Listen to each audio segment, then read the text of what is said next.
Hello and welcome back to the Sporting Fan Podcast. Today I'll be speaking about refereeing in sport.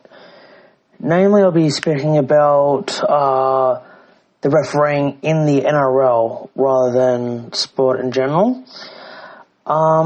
This has been a hot topic within sports for many years, and there's always going to be debate on refereeing decisions. Some people say that was right. Some was like it's 50-50. Others say it's bad call. Depending on the team you support and what way the decision went. But today I'll be mainly looking at the NRL because it's been a hot topic for a lot of people. Have been complaining about it for a number of years now, and to be honest, to give you my opinion on it, it has been pretty average to out and out trash, rubbish, whatever you like to call it, for a number of years. There's always exceptions to that rule. There are a couple of referees that I thought were pretty good, but the refereeing as a whole, I think, has been pretty poor. Rugby union went through this about 15 years ago, where teams would play for penalties and the refs would always just blow a penalty, like, all the time. And but as time went on, more and more people were complaining and then just stopped watching. And then so they realised that they just can't be blowing penalties all the time. So they changed that and they said, okay, let's play. When it's blatantly obvious that they need to blow a penalty, they still do. But, they got rid of this milking for penalties. They got rid of all these milking penalties away. And then the game got a lot better, in my perspective. Because when I was in school, it was just penalty all the time in union. Whereas league, it was let go a lot more. And I just got to the stage where and I'm a rugby union nut. I grew up playing rugby union, loved playing it, but it just got to the stage where I could not watch professional rugby because I just found it so batshit boring. It was like worse than watching bloody grass grow because it was just, what was going to happen? Team kicks it downfield, get a penalty, kick for goal. And then it was just whoever kicked more penalties. And then rugby union were like, no, we're not going to do that. We're going to, we're only going to blow, they reduce the number of penalties that were blown. And then all of a sudden there's more tries. But it's kind of gone the other way in league, whereas the game was more open and now it's a lot more teams are playing for penalties rather than playing for tries. And referees are allowing that. Allowing the team to do that, and always seem to blow penalties rather than letting the game go and try to get encourage team to score tries. And so I think the NRL really need to get back to what it was in the past, where do what union has done instead of just blowing penalty after penalty.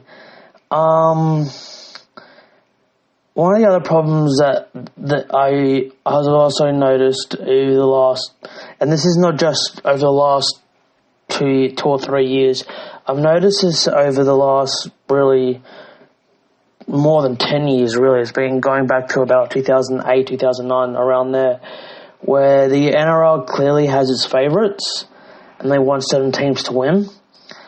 And it seems like they go out, and it's not just one referee. And the reason why I say it's the NRL that does this is because there's certain referees. They might have certain biases towards certain teams because they might have grown up, supporting that team as a kid. But when it's all or they grow up hating that team, depending. So the referee either a lot for that team or against that team. But over the last, but when it's a lot of basically every referee blows for a particular team or against a team, it becomes quite noticeable. This is what this is basically the crux of what Todd Payton was saying over the weekend in the Roosters and Cowboys game. Because I can tell you right now, the first sin binning that the Cowboys received was, in my opinion, a fair sin binning. It was a professional foul. The second and third one was absolutely ridiculous. The second one was a late tackle. Penalty, yes. Should have been a penalty. Not sin binning worthy. Same as the high shot by Chad Townsend. Townsend's, the tackle did look bad, but I don't think it was worth a sin binning.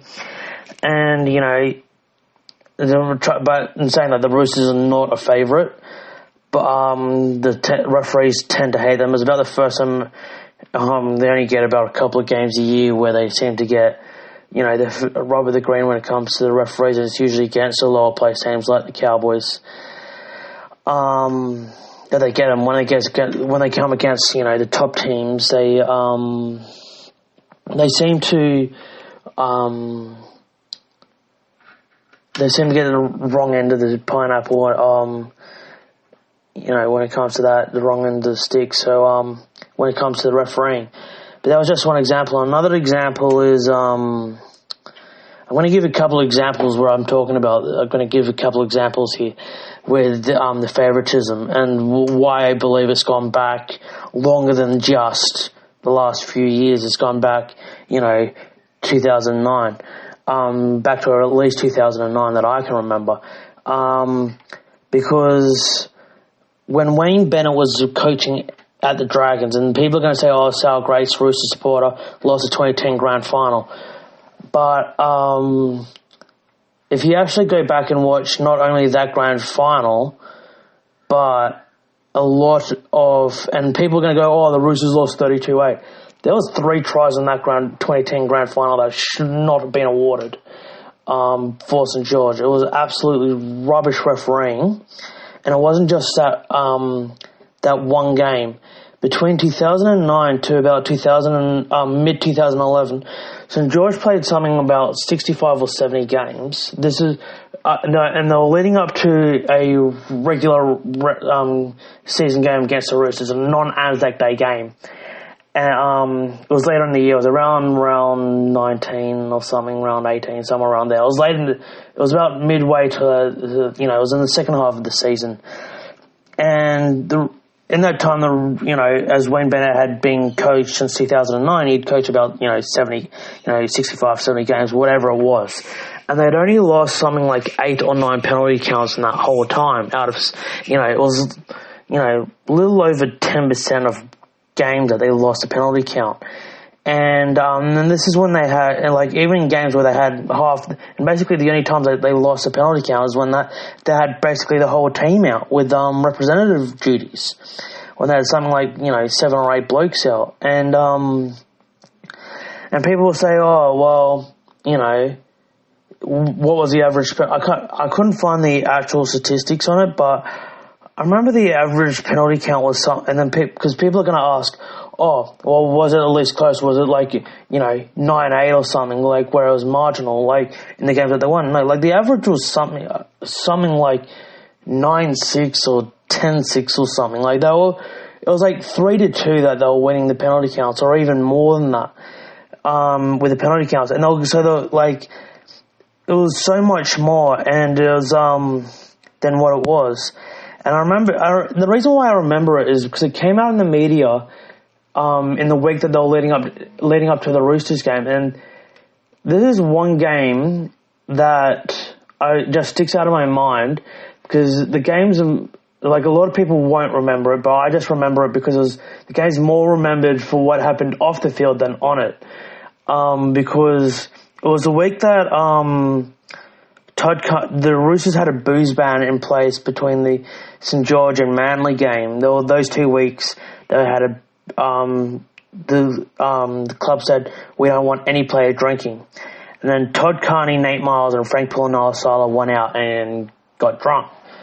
And Nate Miles was leaving at the end of the year, but they just cut the losses, the the Roosters likely weren't going to play the finals that year, which they ended up not playing the final. They realised that about round 19 they weren't going to play finals. So they cut him loose. They cut Todd Carney loose. They stood down Frank Pulnala-Sala. They didn't cause any trouble. They were just, breach the no alcohol, club policy. And, all the gambling companies, all the experts, everyone was saying the Roosters had no chance. The gambling companies said in their head-to-head market the Roosters were at something like $7 from memory or something.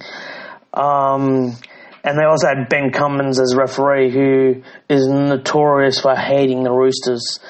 He was refereeing that game. And everyone was like, oh yeah, Dragons will walk it in, typical Ben Cummins, Dragons refereeing. Dragons are going to win the penalty count, and they're just going to run riot, win by like 30 points, whatever. Sure enough, they just penalised the hell out of St. George.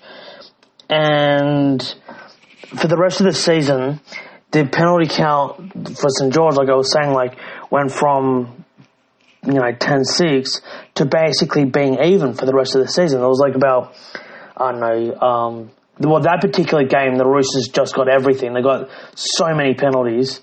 And then the rest of the season, it was relatively even, the penalty count. And then St. George basically went from top. They were about first on the ladder, and they finished. I don't think they won another game for the rest of the season, or they may have won one game or something in the last 8 games, and they ended up finishing about 6 or something. And the NRL came out and said, oh, we don't have favourites. We just want the best to win. And a lot of people came out and said, how can a team go from being by far the most disciplined team in the comp to being they were conceding so many less penalties than everyone else, go to basically the same as everybody else in 1 week, and in that week is when they came out in the media that they were getting more penalties than everybody else and conceding less, and then the NRL try to go, oh, well, do you think we play favourites? And, are you saying we're corrupt? And, well, everyone else is like, well, how do you justify it then? It's either corruption or incompetence, but considering it's happening to only one team, people are saying it's obviously corrupt because, I wouldn't say obviously corrupt, but it looks like it's bordering on match fixing.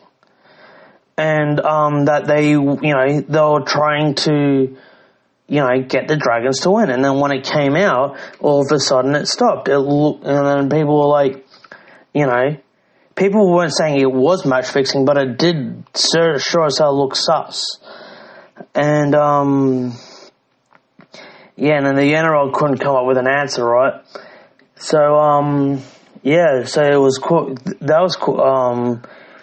quite an interesting time and all of a sudden, and then since then, St. George has, been, a lot of people said, oh, it's a Wayne Bennett effect, once he leaves clubs, they go downhill, and, he left when he left the Broncos the first time, actually both times he left the Broncos, they were they were left in a mess, and, when he left Newcastle, they were a mess. But I think St. George, it was a little bit different. I think it was a bit, paying, a little bit, the refereeing was a bit, sus, and then it stopped happening, and they didn't know how to win after that. And the other example I'm going to use is Souths in 2014. And people are going to go, oh, the 2 teams the Roosters hate the most, Souths and St. George that you're using. But forgive me, I don't care. It was in 2014 when Souths won the premiership. Same situation as the Dragons. By far received the most penalties and conceded the less. At that time they hadn't won a premiership since 1971. So they obviously, I think they wanted a Roosters-Rabbitohs grand final, but unfortunately the Roosters lost the first week of the finals, which meant and Souths won, which meant they met in the prelim final rather than the grand final. But it was pretty clear that they at least wanted Souths in the grand final, if not winning it. And sure enough, they got what they wanted. Souths made the grand final and ended up winning it. So,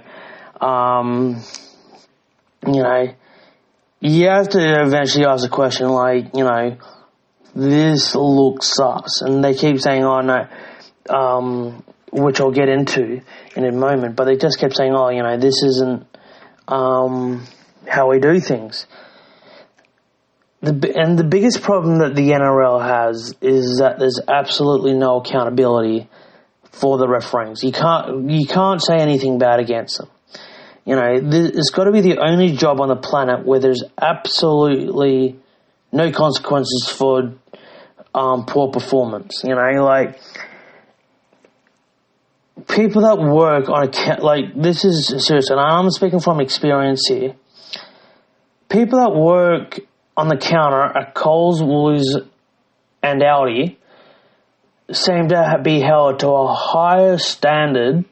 When they're earning $18 to $25 an hour, they seem to be held to a higher standard of work than what the referees who earn $300,000 a year are. People go, talking through his ass here, but seriously, this is what I'm saying. If we weren't, when I was working at Aldi, right, if we did, if we weren't working fast enough, if we were mucking around, joking around, not doing our work properly and, constantly making mistakes, screwing up, we would be bloody hammered. We would literally, if it happened once, they'd be try to, get you up to stand. But if it kept happening, guess what? You're not doing that job anymore. They just said you're doing something else, and if you kept doing it, they'll give you this. They had a system where, basically, if you had, kept getting straight, they eventually get a warning, and then they try to push you out and terminate you. And not that ever happened, but, not in the stores I worked at anyway, but I did hear about that. But it did actually happen in other stores. And, that's the people that are earning $18 to $25 an hour. So they're not only going to be earning, 20 to 40 grand a year. They're earning held to a higher standard than a referee that is earning $300,000. And,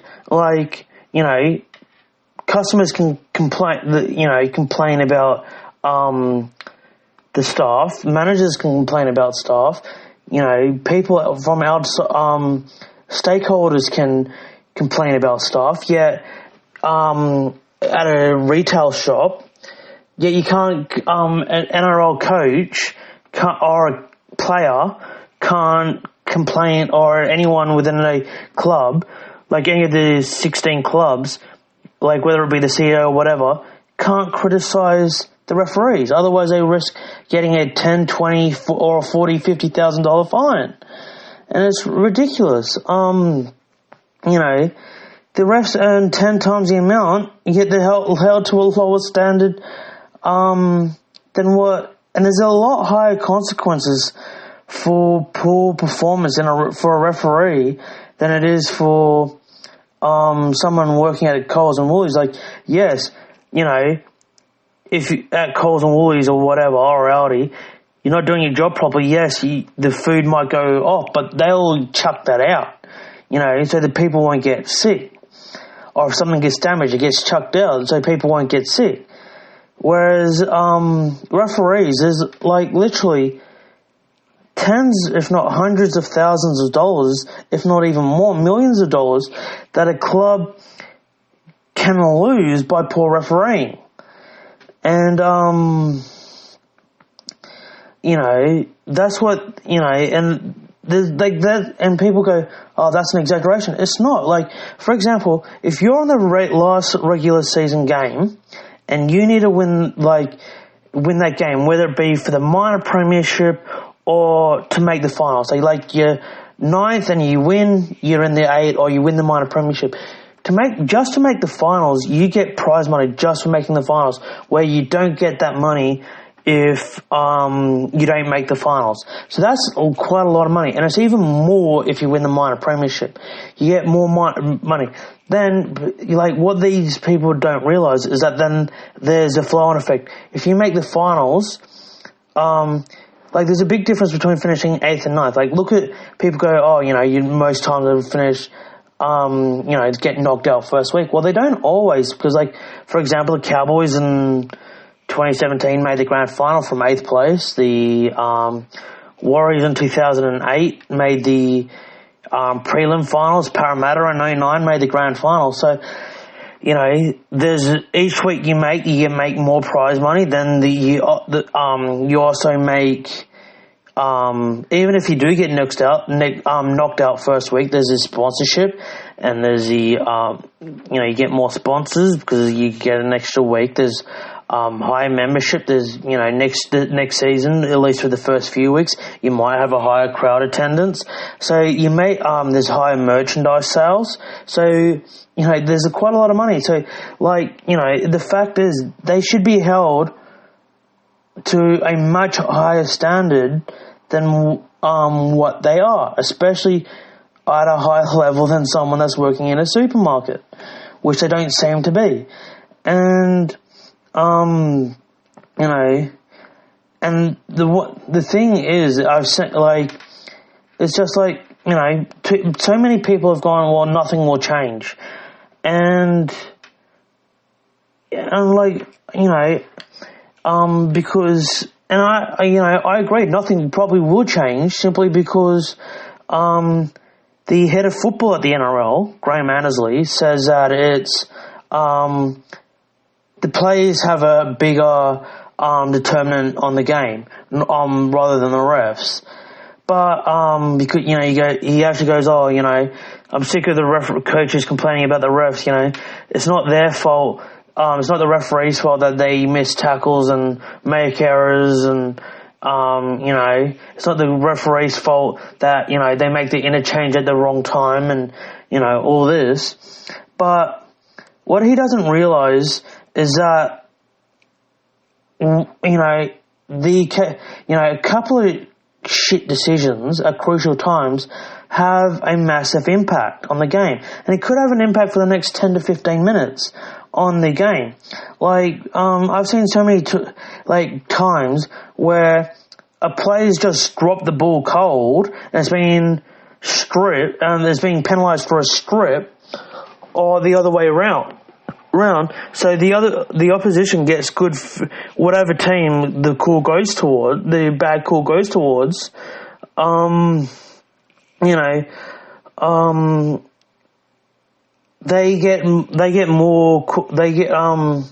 they could have good field position for the next 10 minutes. They might get 1 or 2 tries, but even if they don't score, the opposition in that next 5 or 10 minutes, the opposition gets tired.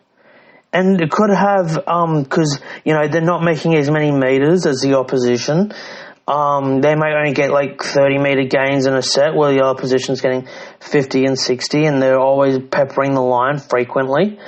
And then it has a back-end effect at the end of the game where they could, a close game could be, 14-10, and then the game could end up, 36-12 or 36-16 or something in the last 15 minutes. One of the teams could end up scoring 3 or 4 tries in the last 20 minutes, last 15 minutes, to 3 or 4 tries to 1. And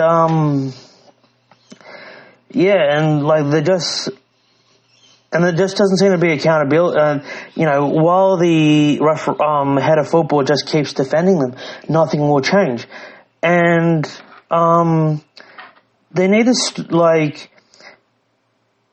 I'm not like one just to just go, oh, the referee should just blow up. The coaches should just blow up about the referees at the end of the game if they lose. I'm not one of those people because not every game is because of that. Some are because, the team just played like shit. But, that Roosters and Cowboys game on the weekend, like I said, two of those signings were absolutely atrocious decisions. Like, the Townsend one was a joke, and the second one, I can't remember who the Cowboys player was, but it was I remember it was a late tackle, and Todd Payton had every reason to go out after that game and say, that was, rubbish refereeing. Like, it wasn't good enough. And I think he does have a point. Like, the higher teams do seem to get the rub of the green. And it also happened last year. Like, for example, the Roosters had a lot of players out, so everyone was expecting them to, just fade away. They ended up finishing equal fourth, but because of, Manly had superior for and against, Manly finished fourth, the Roosters finished fifth. And I still remember, there was two games in particular, and anyone that knows rugby league will know which games I'm going to talk about. It was a game against Parramatta early on in the year, and the game against South. People already know which game happened in both games, that know about the NRL. Basically, there was a knee in the back to Drew Hutchison, by Dylan Brown, and it punctured his lung. And, then they had the, Latrell Mitchell tackle on Joey Marnie. And, the Joey Marnie one was the Drew Hutchison one was a little bit different simply because that was a bunker, but it's still poor, which I'll get into Matt Checkin in a sec. It was this one, the Dylan Brown one on Drew Hutchison was actually, the bunker, which was an absolute joke. He was told by Matt Checkin, can you have a look at it? Matt Checkin said, I don't want to make a rush decision here. Can you check it? And he goes, yeah, sweet. Like, on what planet is kneeing a bloke so hard as he goes in to score a try?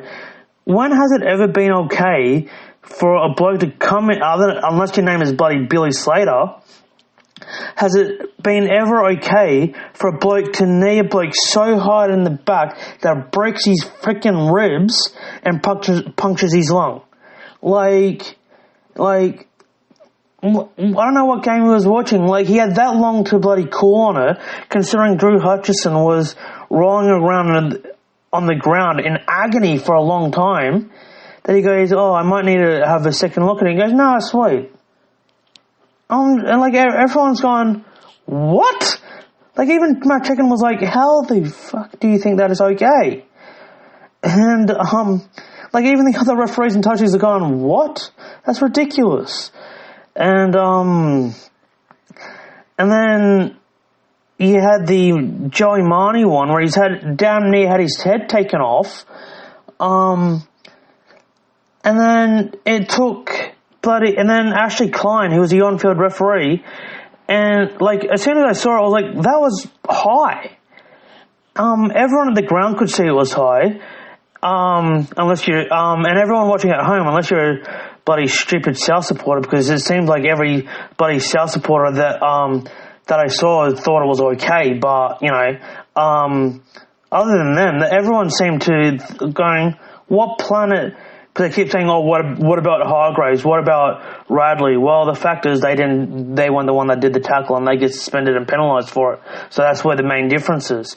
And the thing was, it wasn't until Joey Manu got up and threatened to punch Mitchell in the face, and the Roosters basically said, "You either bloody send him off or we will," meaning that to Ashley Klein, meaning that they'll literally do the same thing back to Latrell Mitchell, deliberately hurt him. That they went upstairs and had a look at it, and then they sin binned him. Like, you know, it's an absolute and then Robinson came out after the game and said, you know, it's not good enough. You know, it's an absolute joke that, you know, several times, it's at least the second time that season where they've had someone severely injured, and then the referees originally say it's okay. It's not until, you know, later that they go, oh yeah, well, we might need to have a look at it.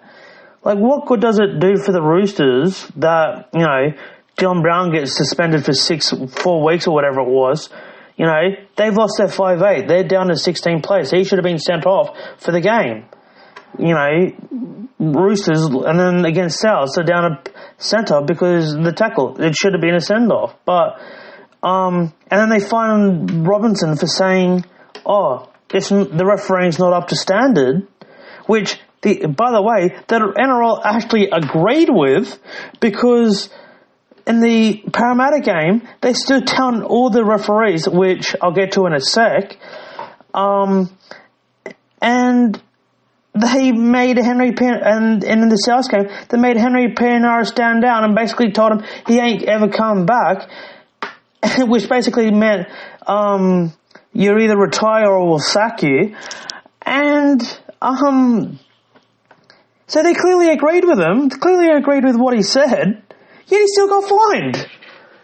Because you can't possibly talk badly about our referees. It's just like, for fuck's sake. Like, he's just had two blokes get severe injuries. One of them ended the bloke's season, and Joey Manu, he missed the last few weeks. And the other bloke was out, Joey Hutchison was out for 6 weeks, 8 weeks or whatever it was, mid-season, when they already had several blokes out, like Luke Keary, Lockie Lamb was injured, and they had several other players out injured. Like, what else did you expect him to say? Like, the referees are doing, sweet fuck all about opposition players doing foul play against his team.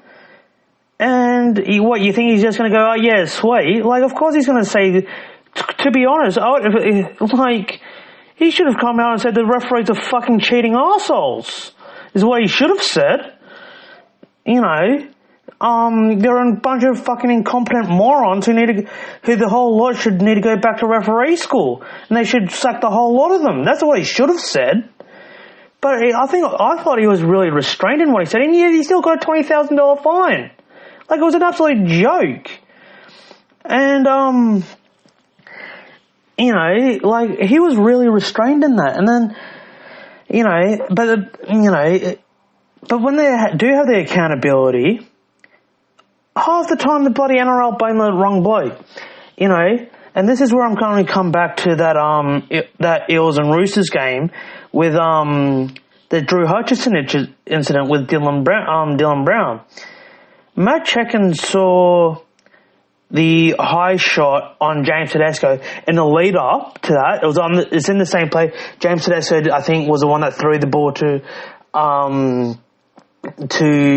Drew Hutchison, who went in to score. There was a massive high shot on James Tedesco, which originally no one picked up except other than Tedesco, none of the Roosters players even realised it was high, and he saw the knee in the back.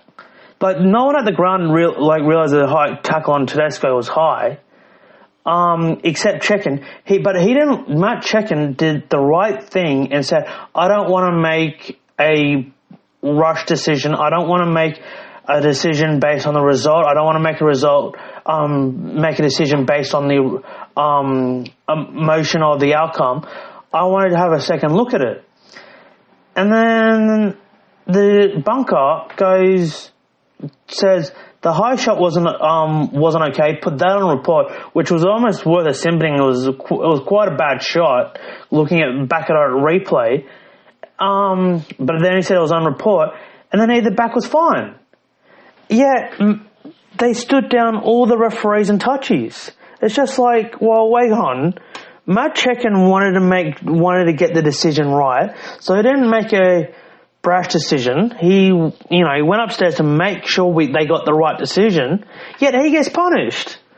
So I'm not gonna be like this guy that just like shits on referees and said they're all shit, and like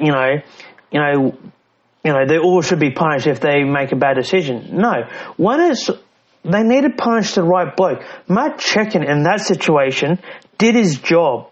He did it right. He did everything right. He couldn't have done more than what he did.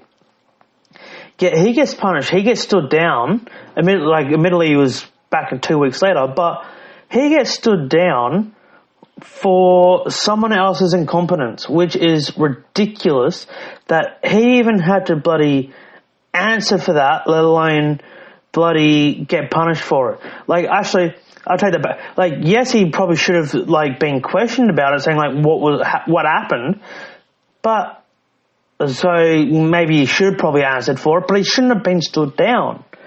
It wasn't his fault. You could clearly hear on the referee's mic what he said, and yet he was stood down. And like a lot of like supporters said, "Oh, they all should be stood down," but a lot of supporters actually said, "You need to blame the right bloke," and they didn't. In that situation, they didn't punish the right bloke, and